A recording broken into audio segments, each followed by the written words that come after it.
Anybody? Any? Oh, there you are. I just now walk in. They're hiding in the back. So quiet. I must come into the keyboard. Feels like Emma's missing, but I guess she's never part of this class. It feels like she should be. May change at some time soon. The world changes every day. That's true. So do people. Kayla, welcome back. I know that you were kind of with us, not with us, but since you're with us, In heart. will you open us in prayer? Of course. Thank you. Well, Father, I thank you for the opportunity to be back in person. I thank you for this time that we get to all be together. I just ask for your peace over this day and for our hearts to be open and learning. I am incredibly grateful for your goodness in the way that you communicate to us and are teaching us communication. I continue to pray that our hearts would be honoring to each other and to you and open to what you are teaching us. I thank you for the new relationships you are bringing us into and the furthering on of old relationships and cultivating them. I pray for my eyes not to be blinded by myself and the things you are teaching, and that the hearts coming into this time would not seek something familiar, seek for a understanding in a disrespectful way. I thank you for Tim and Noah who are taking time out of their day to teach this to us. I pray that we would honor and respect that. And I just continue to thank you for your grace. Words could never express my gratitude towards you, Lord. Amen. Amen.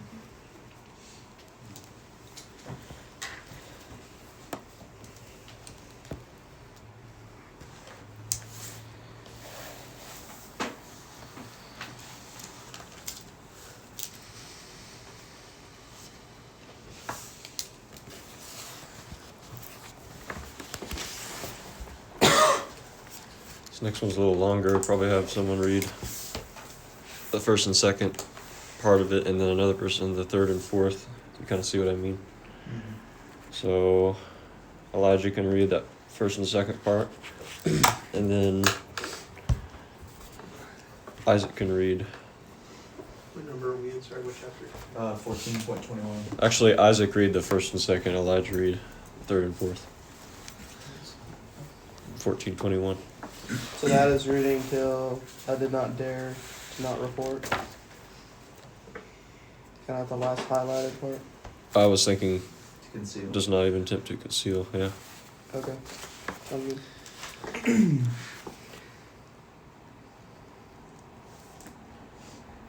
How do you say that first name? Chen Changzi. Yeah, I'll just start with that. When Chen Changzi assassinated Duke Jin, Confucius ritually bathed himself and then presented himself at the court of Duke Ai, reporting to him, "This Chen Heng has assassinated his lord. I ask that you punish him." The Duke replied, "Report it to the tree." 3. 3. Before presenting himself before his lord, a minister must fast and ritually bathe. Confucius' initial comment in a case is a case where different forms of reference matter enough to note. The narrator of this story refers to the new ruler of Q. How do you say that? Qi?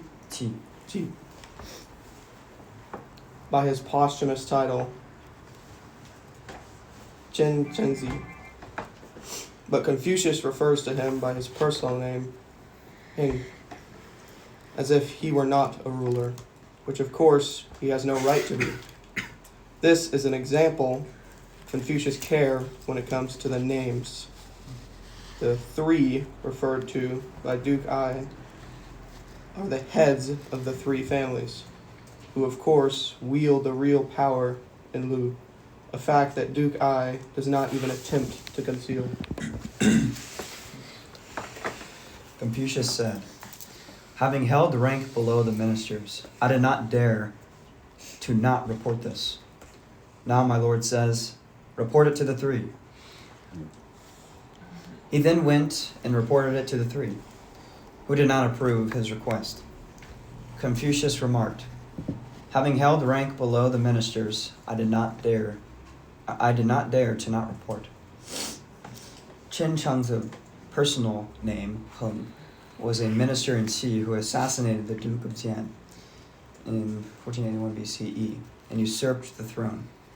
The account of this event in the Zuo commentary differs somewhat from the version presented here. One day, the Jiawu, Cheng Heng of Qi, murdered his lord Ren at Shuzhou. Confucius fasted for 3 days and then went to petition his lord to attack Qi. The Duke replied, Lu has been weaker than Qi for a long time now. How, sir, do you propose that we attack them? Confucius replied, Chen Heng murdered his lord and has thereby lost the support of half the population of Qi. This disaffected half of Qi, right? Was that disaffected? Yeah. This disaffected half of Qi, combined with the masses of Lu, could defeat the remaining half. Oops. Yep. Combined with the masses of Lu, can defeat the remaining half of Qi. Sorry, this print is super small. The Duke replied, go report this to the Ji family. Confucius declined to do so. Returning from court, he remarked to someone, having held the rank below the ministers, I did not dare not to speak. In the Zuo commentary version, Confucius seems to have had some hope of persuading the Duke with his pragmatic argument. And when he fails with the Duke, knows better than to try to persuade the Ji family, who probably admire Cheng Heng for having the, chutzpah? It's like pronounced chutzpah, I think. Oh, for having the chutzpah to accomplish something that they themselves have no doubt considered. In the Analects version of the story, however, Confucius seems quite clear in advance that Duke Ai will never evade his lordly duties, and that the three families will rebuff him. The point here seems to be that the rightful duty of a minister is to openly remonstrate with his lord. And Confucius performs this duty despite knowing that his advice will be ignored. He knows that what he does is impossible, and yet persists anyway. What does evade mean?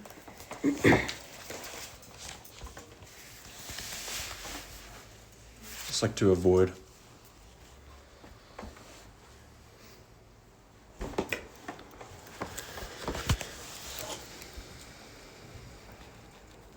You know what this reminds me of?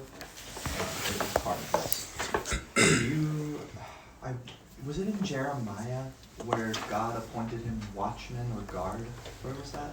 Remember we went over it in our time together? That's Ezekiel. Ezekiel, thank you, not Jeremiah. Yes, Ezekiel. And the Lord said to him that it is your responsibility to relay to them the dangers approaching, whether it be spiritual or literal in that sense. And he said that if you do not, then their lives will be on your hands. But that reminded me of the having held rank below the ministers, I did not dare to not report. That's what it reminded me of that in the sense of regardless of outcome or regardless of how you think that that will be received, you have a duty to report it based on what your station that you have been appointed as, with Ezekiel as the watchman and Confucius as a minister in this sense. Mm-hmm. And so it's not even a matter of a personal thing at all, and it is strictly to do with you have an obligation to report it. That's exactly what I was thinking. Like Really? not the Bible reference, but Mhm. like literally exactly what you're thinking of. Like Confucius is who he was. It was his place to do that. Mhm. Whether they were going to listen or not, it was his duty to do so. Or even whether Confucius wanted to Right. or not. Because even in that, it wasn't about him in the instance whether they were going to listen to him or not. Like Mhm. the point of it not being about his own life, like it was his duty to do it. That's pretty much exactly what I was thinking. Yeah. Or even like Jonah and, going to speak to the Ninevites. And that, I don't know, maybe there's just... Which he tried to evade. Yes, which he did. That's an example, I suppose, of going against what he ought to do, what he had a duty to do. Confucius was a lot more obedient in that sense. But I don't know if there's something there with that. Maybe I'm focusing on the wrong aspect.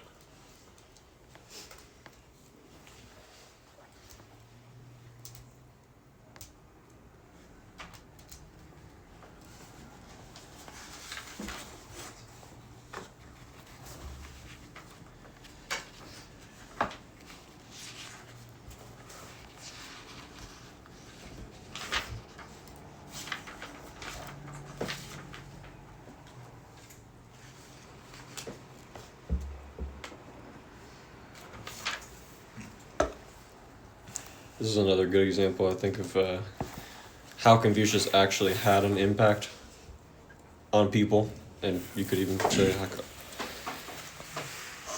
on the world. Is I think this has become pretty obvious to us just knowing a little bit of his history, but it's actually not in what Confucius did. Nothing that Confucius did was actually that successful. And this is one example of that. It's the way that he did things that was so impactful and actually changed, not just changed people's lives, but changed the course of Chinese history. And that is another thing that is kind of in the face of, like we mentioned a little bit last week, the many ambitions that people had to do something and be successful in what they did. In this case, it was a power struggle. So one ruler against another, warring states. And that's one of the most beautiful dynamics to me in Confucius's life, is the seeming theme of failure, which seems to be a little bit of a paradox with just how great a legacy this man had. They reference 1438, which is some chapters ahead from where we're at. Just a short one. I'll read it because I actually didn't really remember this one, but I like what it says. Zulu spent the night at Stone Gate. The next morning, the gatekeeper asked him, "Where have you come from?" Zulu answered, "From the house of Confucius." The gatekeeper said, "Isn't he the one who knows that what he does is impossible and yet persists anyway?" It's not the first time, actually, someone speaks of Confucius in that manner. There were like these primitivists, so basically these people that would go off and live an extremely basic, simple lifestyle, almost as like a political message, because it was kind of a reaction socially to just the instability of the kingdoms at that time. So people were really upset with the fact that there were these warring states all the time, and so they would go off and live by themselves as hermits. And a lot of these hermits would actually deride Confucius, make fun of him, saying, "Nothing you do is ever successful. You're just like some noisy," I don't exactly remember what kind of names they called him. But that actually went on well after Confucius's life too. These same kind of people, the Taoists, actually end up making fun of Confucius in this way.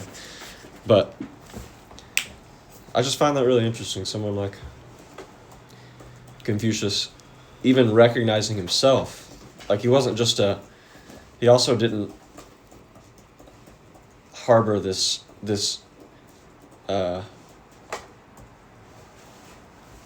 unspoken confidence in his person or even his mission and abilities. I mean, he does speak, as we've looked at before, about the virtue in him being authored by heaven, but that's not really a confidence in himself, because in other places, several other places, you can see he says,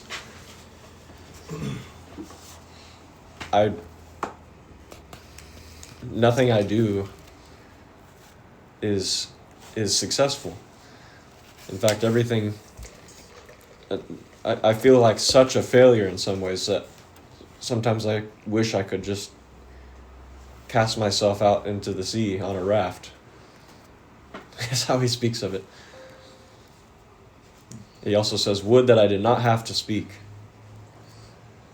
He says in one place, and then another he says, because what does heaven ever say? What does heaven ever say? So there's a kind of silence on heaven's part even. It's not, but I don't even see that in his outcry there as being like simply a woe is me kind of exclamation even towards heaven, but it actually I think he's speaking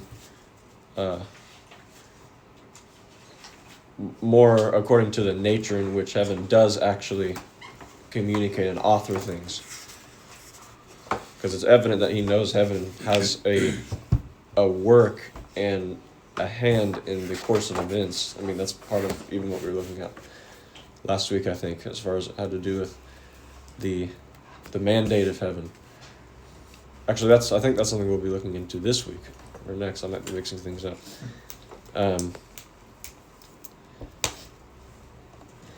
But there was something that had really shifted, and this is what made Confucius such a unique example in the midst of his people and his time, was the way things were being accomplished.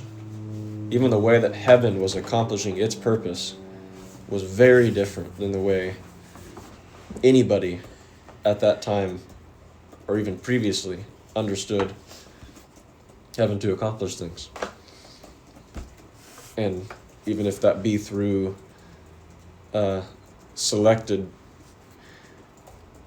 persons of its intent, it's the way that they fulfilled that heavenly calling or mandate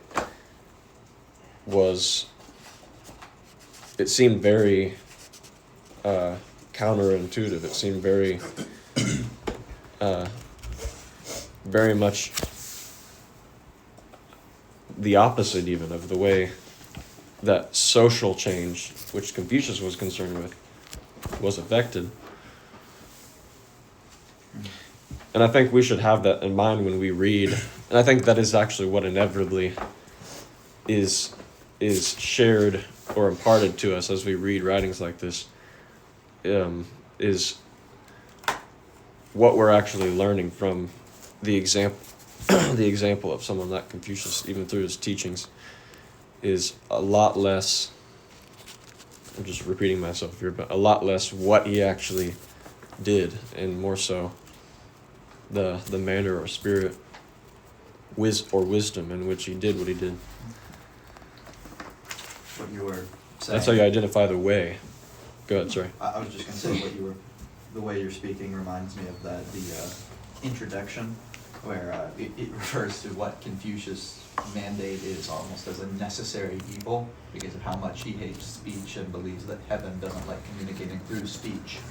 And it had referenced 3.24 And I find it was, that section is essentially Confucius like lost an office that he had held, and a border guard comments on it and essentially says, you know, maybe that was intentional. Maybe he is meant to serve as a wandering bell to wake up the nation. Mm-hmm.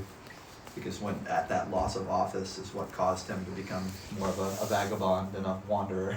Yep.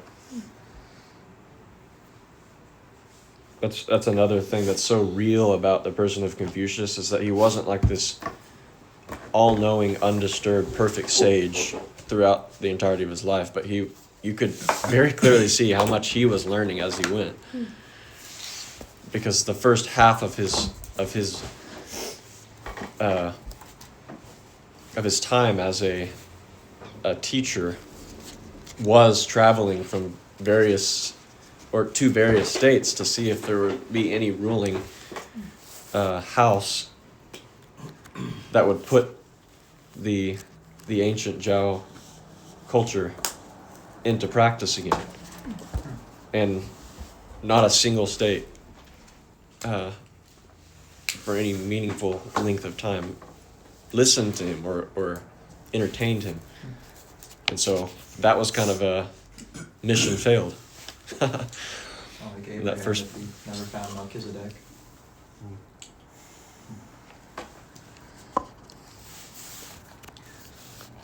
Anyways,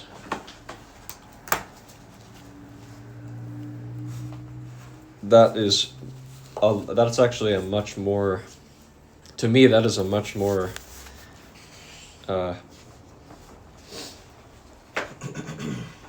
convincing and appealing aspect of Confucius's life, is just how much it's not seeing the humility in it, it's seeing how Confucius was humbled through it. That's what makes it so accessible, I think. And honestly, I think it's what it's maybe even the way in which his heart was turned towards the common people in a way that it previously may not have been.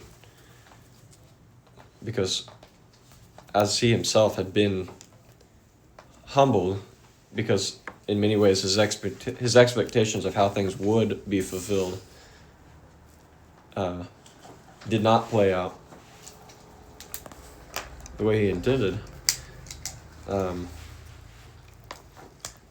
I think through those humbling experiences, he came to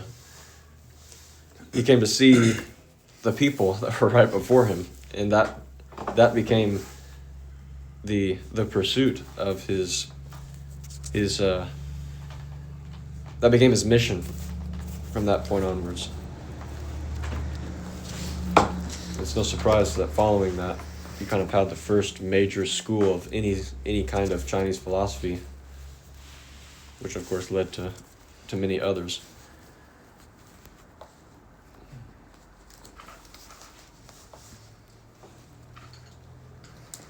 But we've talked about that example that Confucius himself brings up of, and I bet this was a huge encouragement to Confucius. I wish I remember which Analect this was, but they were talking about the difference between two historical personages, one being one of the ancient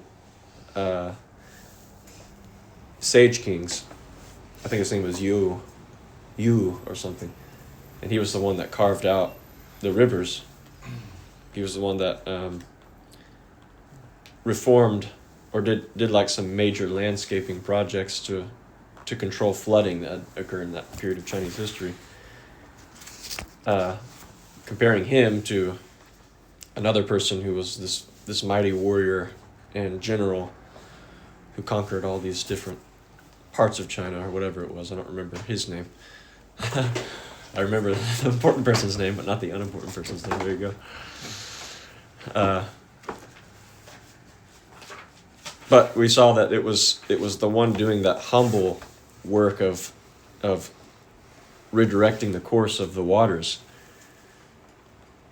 that has had up to Confucius' time, and my dad's mentioned talking about the same person, probably all the way up to the modern day. That's the extent of this person, this humble person's impact, versus someone that was very highly renowned for his martial intelligence and accomplishments. And I bet you Confucius really was applying the example of his own life thus far, and I'm sure something like that really gave him hope too. I mean, despite the many upsets that his mission had up to that point. Anyways.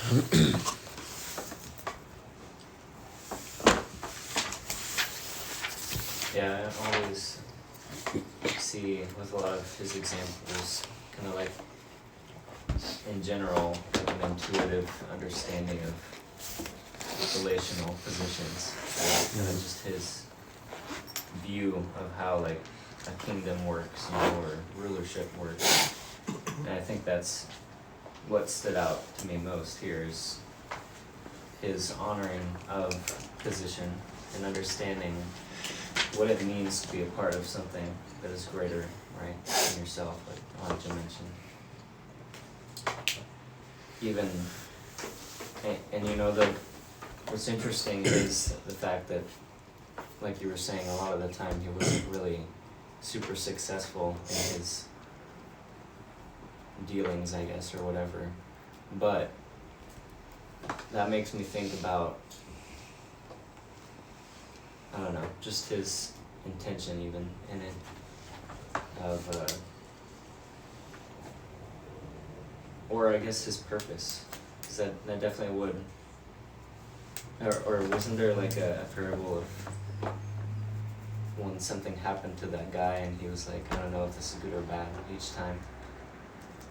There's several, yeah. Yeah, that way of perceiving situations, I guess, in life of doesn't really, what happens doesn't really define whether something is good or bad. Just kind of the way that you hold the standard of life. I don't know, it's interesting how that would affect whether something is successful or not.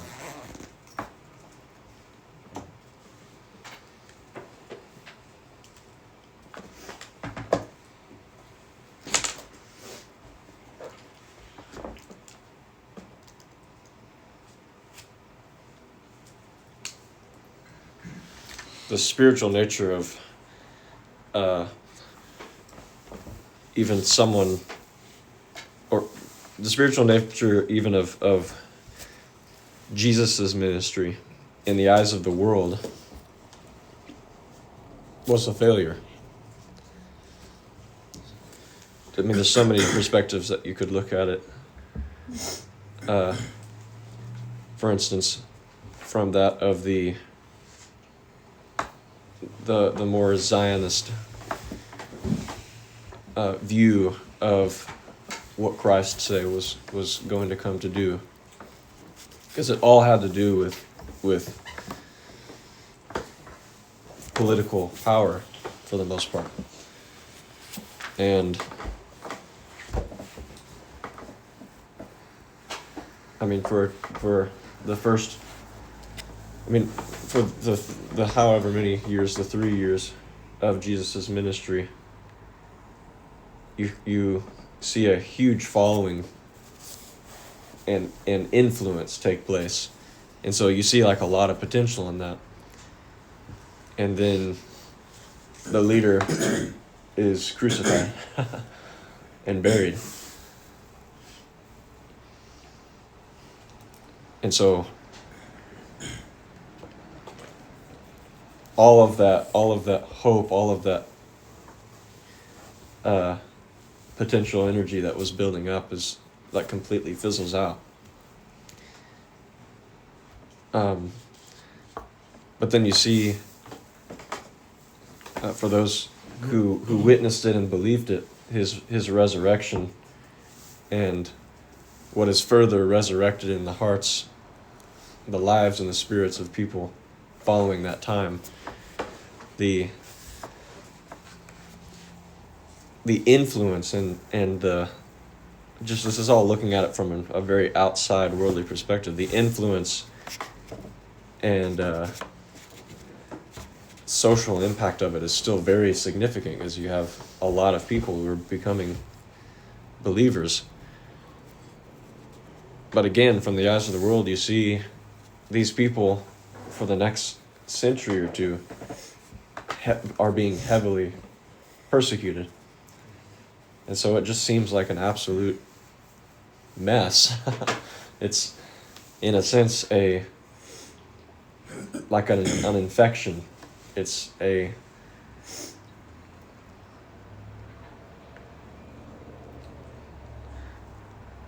failure in the sense of it being just this kind of I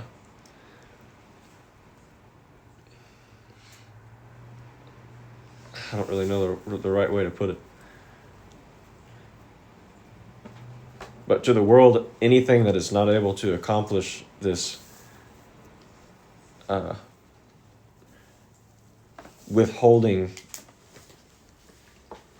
of power in the political sense is not really reaching its fullest measure or fulfillment as an influence, as a philosophy, as a religion.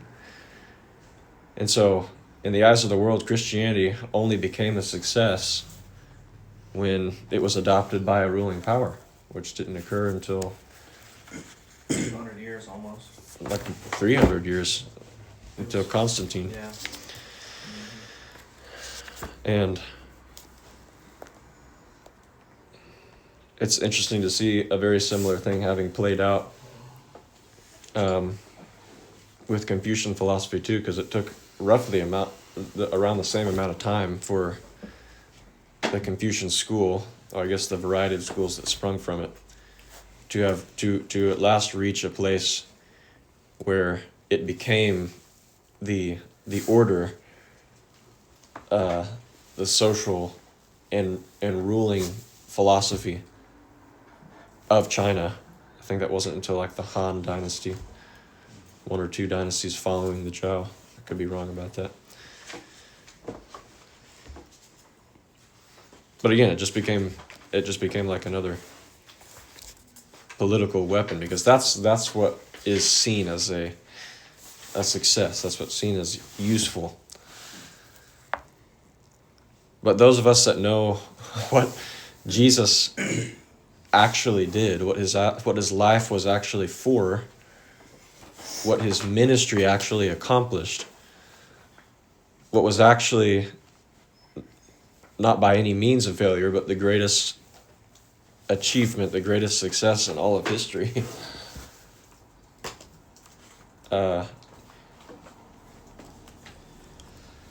We have to look at a completely different realm of operation, obviously, and that's within the hearts of men, not among their social circumstance or their even the cultures in which they are brought up into, and how those cultures define success. This seems like a pretty obvious thing, but the way in which we define success, whether we're looking at it from a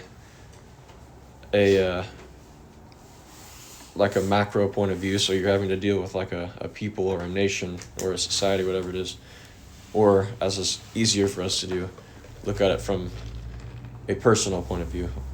So what does it mean to be fulfilled? What does it mean to be content and at peace? Those are things which I think are constantly being challenged in us. I don't think there's necessarily, unless we're fortunate, a once and for all turning over of the notions we've adopted regarding what it means to be fulfilled, what it means to be happy, even how you reach that place of I mean, we use this word a lot in spiritual conversation, but what it looks like to reach a place of full maturity as an individual or as a son. And so as those called out from the world and its ways by God into that calling of sonship, it is still all too likely for us to bring into that the ideas that we've had about contentment and fulfillment and even maturity into that process of our adoption into sonship. And the many things that we experience in life that we have called that refining work of God's hand in our lives is one of many means by which God shows us that we've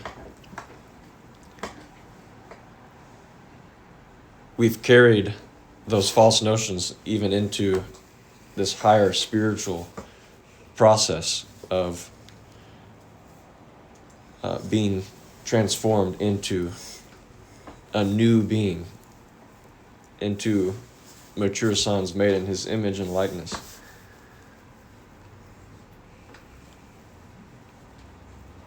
Like I have Emmanuel's life in mind right now. Seeing like how many of us 2 years ago would have thought that all that had gone on thus far and the momentum that was being built in the way that we understood it was going to lead to that brother being taken from us in the way that he was. Most perspectives or points of view, and I would say many that surround this community, that are outside of this community, see that as a failure. As maybe even something worse than that. In any attempt to try to describe or explain what God's purpose was in such an unexpected thing is just a way to explain it away or justify it in some way. But that event, I think, and I believe there's a lot more it has to teach us as we go forward. But that's another thing that is showing us just how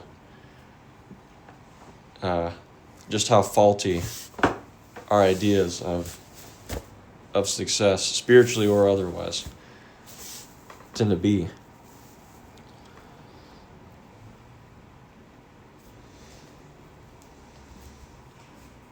So I would say there's a wisdom in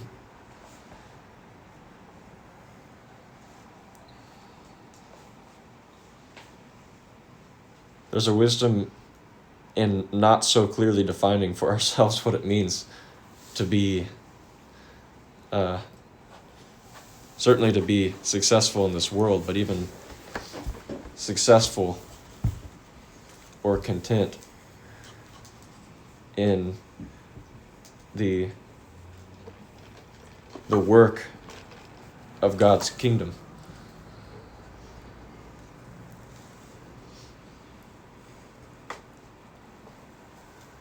because I'd say that's if that's the thing that is motivating our efforts, then that really just ultimately leads to an unhealthy kind of disappointment. There are healthy sorts of disappointments, but basing our hope in an idea, which we always are so easy to form, is not the hope, is not the kind of faith that is being spoken of in the scriptures that we've even been talking about. Our imagination of how that looks and how that will be fulfilled and completed.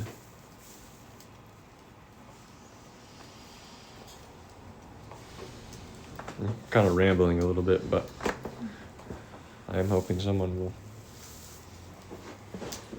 offer some of their thoughts, because I'm sure you guys have some.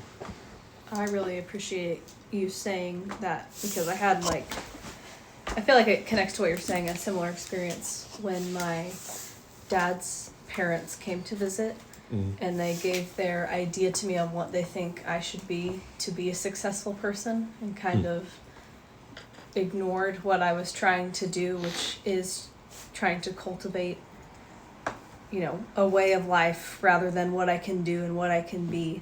And it was really hard for me during that time because, I don't know, just the way they came about it was like, well, you're not successful because you don't do A, B, and C. And getting to work through that was really beautiful, and it just reminds me a lot of what you were saying. So thank you for saying that. I really appreciate that.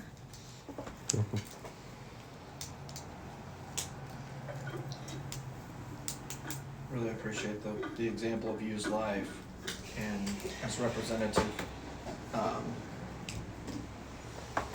But I mean as illustrative of a better way.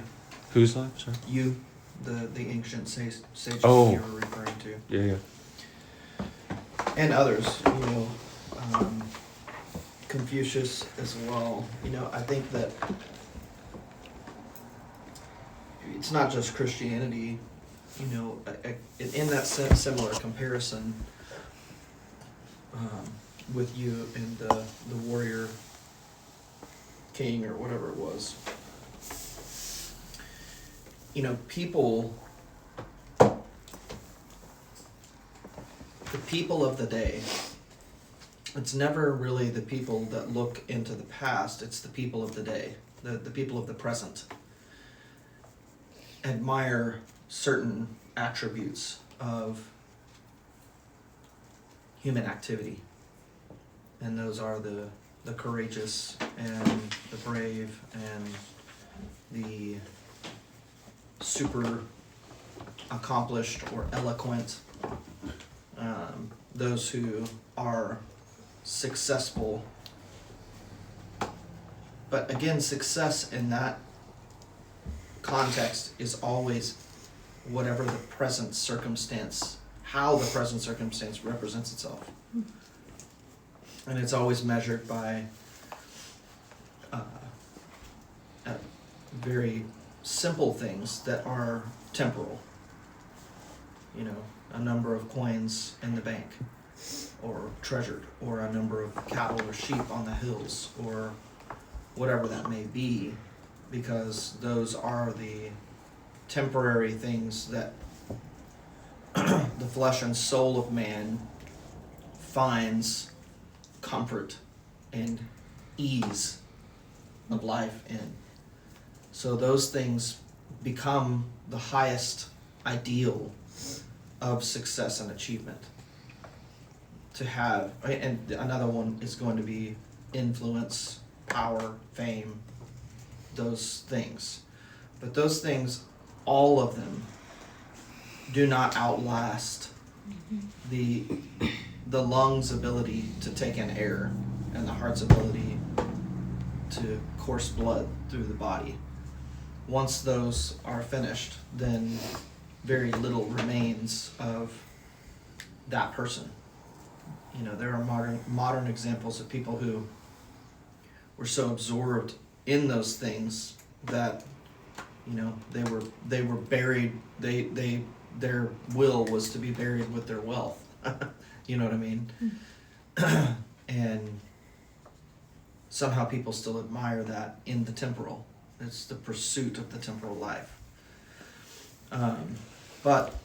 And so similarly, they look at certain actions in life as admirable. So someone may look at dying for courageous. This became actually the sentiment of a lot of early Christians just prior to the rise of Constantine, where believers were thought to be, or Christians at that day were thought to be devout and courageous to face martyrdom without fear, and potentially even with glory. And so then the shedding of their blood would, that was to them the highest expression of Christ likeness, because Jesus shed his blood. We are to share our blood, shed our blood, and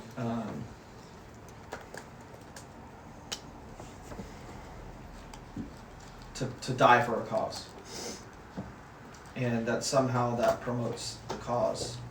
And what's interesting about that is it puts the cause on an unintended and very unnatural pedestal. It idolizes the cause itself rather than, in the case of Christianity, the person or the heart in it. And so to admire Jesus wholly because of the shedding of blood that he did, and at the same time even to adhere to or to raise a banner up of his teachings, the words he said, and sometimes in certain things, even the things that he did, but not look at the way that he did or the reason that he did what he did, which was the true heart behind all of it. Then you have this fantastic figure. And I think that's why what I was asking myself in relation even to Confucius and some of these other people, and even Confucius looking back on the likes of you and others, why does it take 100, 200, 300, 400, 500 years or more? How many generations is that? 10 generations? Before people have a first glimpse of the real nature of what was going on, as opposed to the events and the words that were spoken and the blood that was shed. It's like a wave that happens there. And so, using you and the counterpart there, one quite literally shed blood, and his own blood was shed for his cause. Where the difference, and I think Jesus did two things. He sowed into others. And so we miss, because of this high ideal, which is true, the propitiation of sin, the covering, the blood covering. We miss the seed sowing, which was the majority of his life. That he was casting his seed. That he was giving of himself. And that really the reason that he was that his blood was shed was because of how he gave of himself, and not because he had a cause. And so he tended to the soil. He looked at the the course. And he sowed into the land, literally. And it stayed that way. And so he passed without renown. His counterpart passed with renown and was remembered for a short period of time. But over the course of generations, the seed that was sown bore a greater harvest, a result. So too, with Confucius, his life seems somewhat, potentially unsuccessful because he didn't achieve much by the standards of the ministers and lords and rulers of the day in the taking of territory, in the management of people, and whatever else. And I was curious, I wonder with Confucius, because I'm sure it's somewhat measurable. You have his initial disciples, and then that in succession mentions and forward. And then the arguments between the Tao and Confucian philosophies. And then ultimately, you said, and this is true, but it changed the course of a nation. But at what point? Because it didn't take effect at that point. In the moment, in the day, in the circumstance, in this Analect. Nothing was changed. It all seemed to be something ineffective. But each one of these individuals were devoted to not just a cause, but as you mentioned, they were driven by. There's a difference. Devoted to, allegiance to, a patriot of, a cause, or they were driven, guided, governed by a way, and they refused to be governed any other way. And so, think of what Jesus said of himself: unless a seed dies, only then can it really come forth through that regeneration process. But in essence, Jesus had been laying down his life and casting his seed. That was not, here's what I'm going to do, that Jesus was referring to so much as, this is what I have been doing. And this is the result of it, or this is the culmination of that laying down and the ultimate expression of it, but it wasn't the whole course of it. It doesn't, the dying of the cross was indicative or representative of the whole way, but it didn't make it up. And so I to simulate this a little bit, I believe that it is better to learn how to sow the seed than it is to shed your blood.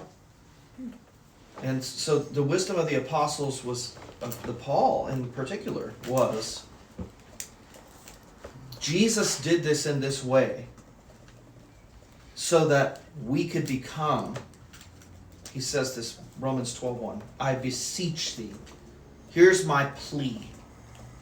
Here's my wholehearted recommendation to you.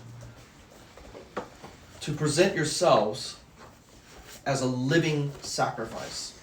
And that is something that is a counterintuitive statement.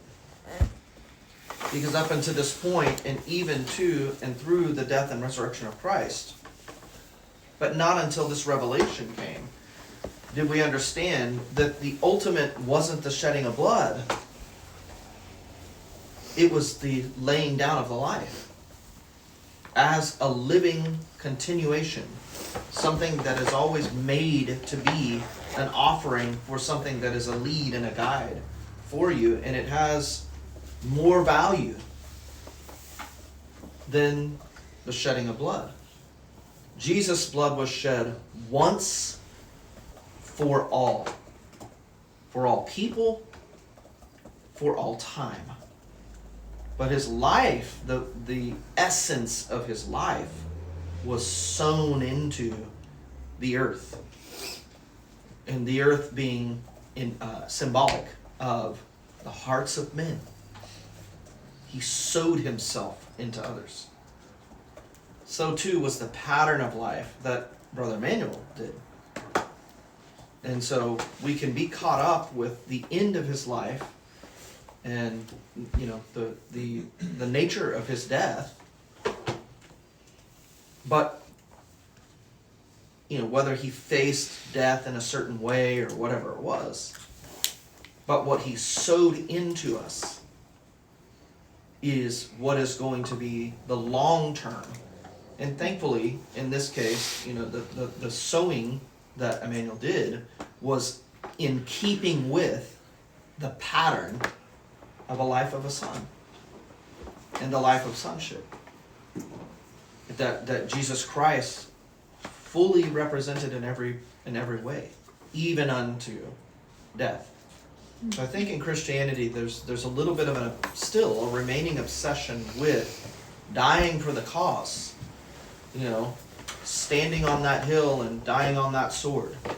And it is this way, that modality of thinking is what has caused so much division within Christianity because of theological and doctrinal strongholds that are in people's mindsets. And it's very hard to come to the realization that it would be better to sow your life into others, or let me put it this way, more effective to sow into others than to be right. He was like, Jesus was like a sheep before the slaughterers, silent. He didn't defend himself when false testimony was given against him.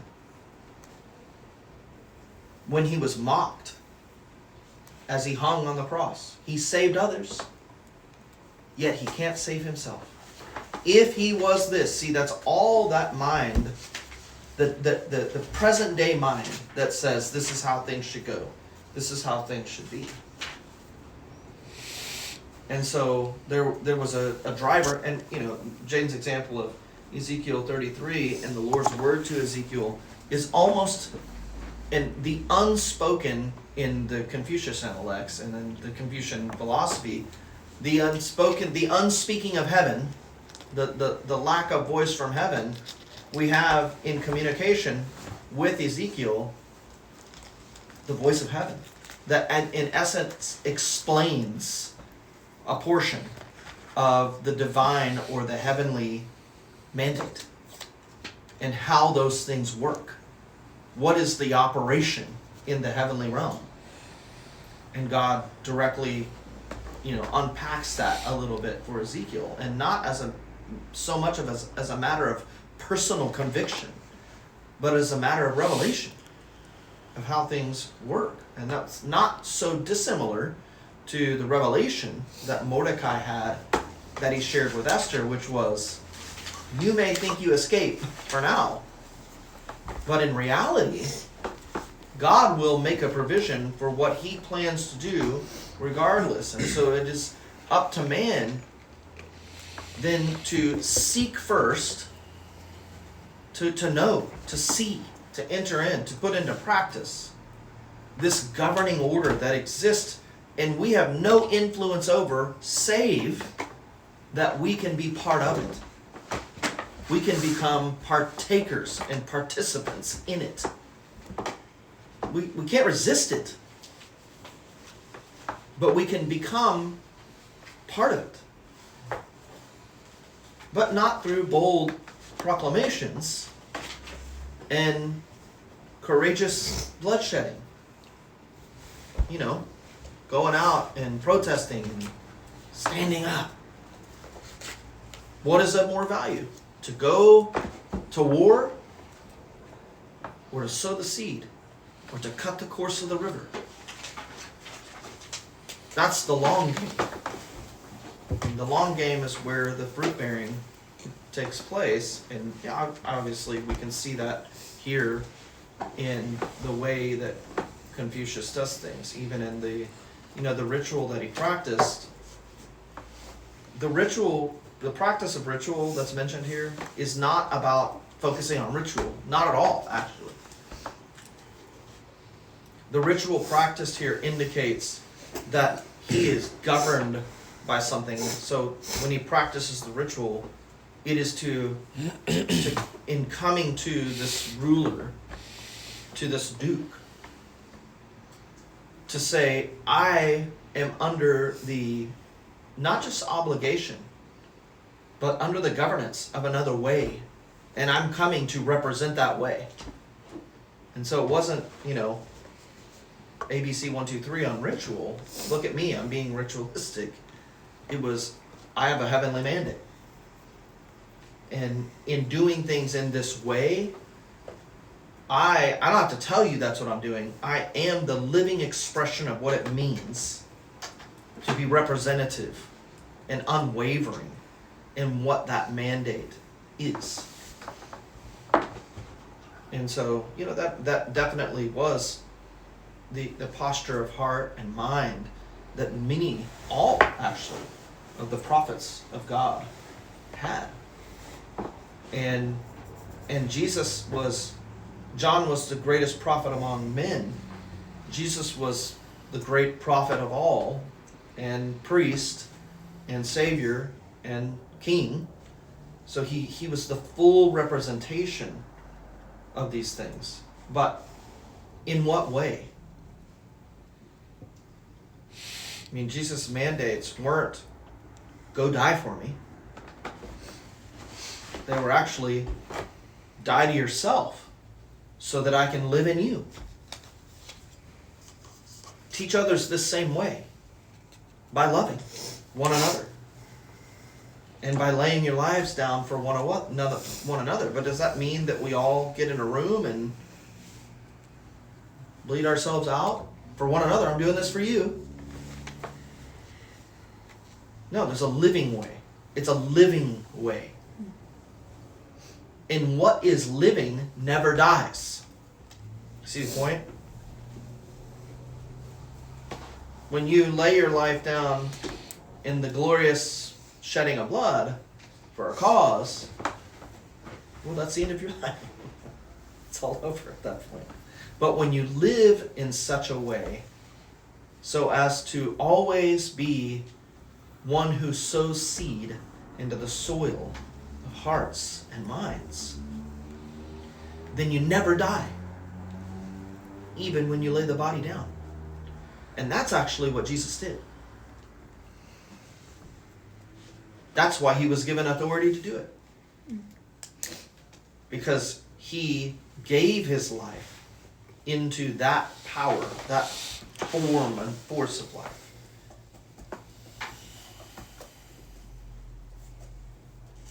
So those were some of my thoughts around that.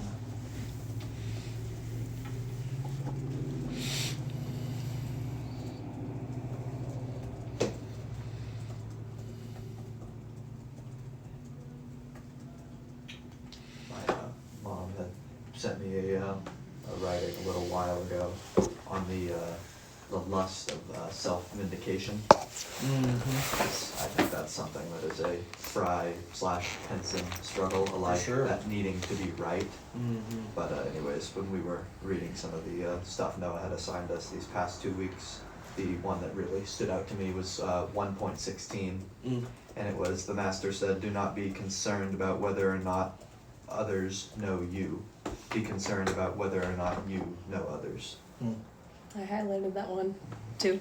I think the others knowing you is that self-vindication, that needing to be not misunderstood, the need to be right, and for others to know that you are right. And that, I think, is a very, as you stated plainly, a very clear demarker of where the church has split off, I think, from what Jesus' original heart was in that. He was a man that was constantly misunderstood, even onto death and ascension. I still think that there's parts of him we're still understanding today. And he lived his life with almost no concern for that. His concern, as you were saying, was, I think, to know others. Another way of saying that would be to implant seeds in others, to have relationship with others. That is what it is to know others. And I think that is exactly how he lived his life.